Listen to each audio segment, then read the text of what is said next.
নবী সাল্লাল্লাহু আলাইহি সাল্লামের প্রথম জিম্মাদারি কি ছিল? এক নম্বর প্রথম দায়িত্ব আল্লাহ বলছে কুম ফাআনদির। এই কোরআন শরীফের আয়াত। নবীকে আল্লাহ প্রথম যেদিন দায়িত্ব পালন করতে বলছে সেদিন এটাই বলছে কুম ফাআনদির। এটাই কোরআনের দ্বিতীয় নাজিলকৃত আয়াত। প্রথম যে ইকরা বিসমি রাব্বিকাল্লাযী খালাক, ওইখানে কোনো দায়িত্ব বলে না, এখানে বলছে শুধু আল্লাহর কালাম তেলাওয়াত করেন, আল্লাহর নাম নেন, রবের নামে পড়েন, আর এই দায়িত্ব কাজ শুরু করেন মানুষের মাঝে। এটা বলতে গিয়ে আল্লাহ দ্বিতীয়বারে যখন কোরআন শরীফ দ্বিতীয়বারে নাজিল হইছে এটাই বলছে আল্লাহ কুম ফাআনজির ইয়া আইয়ুহাল মুদাসসির।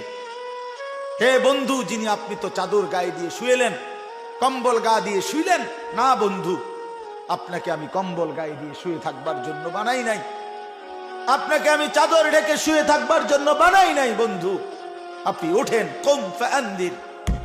কোটি কোটি মানুষ আমি আল্লাহকে চিনে না, শিরকে লিপ্ত, কুফরিতে লিপ্ত, জিনায় লিপ্ত, ব্যভিচারে লিপ্ত, মদ জুয়া নেশা চুরি ডাকাতি জিনা ব্যভিচারে পুরা আরবের সমাজটা ধসে গেছে, পচে গেছে, গলে গেছে। আপনি বন্ধু দাঁড়ান, বন্ধু আমার, মানুষের এই করুণ পরিণতি দেখে, আল্লাহর নাফরমানির মধ্যে ডুবাই দেখে আপনি ঘুমাইতে পারেন না, শুইতে পারেন না। কুম, দাঁড়ান বন্ধু, ওঠেন, জাগেন বন্ধু, ফাআনজির। আর আপনি আল্লাহর ভয় দেখান, জাহান্নামের ভয় দেখান, কবরের ভয় দেখান, পরকালের ভয় দেখান। প্রিয় ভাই আমার, সেই যে নবী উঠলেন 23টা বছর শুধু বলেই গেলেন,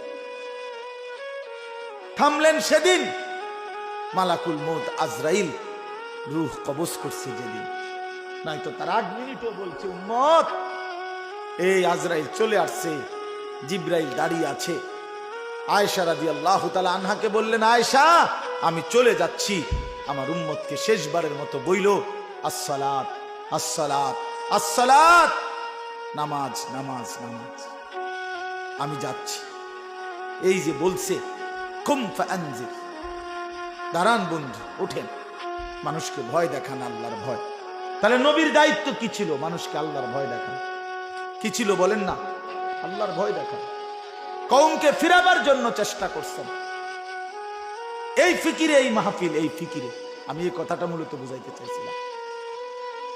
এই মানসিকতা নিয়ে এই মাহফিল, এই মাদ্রাসা কষ্ট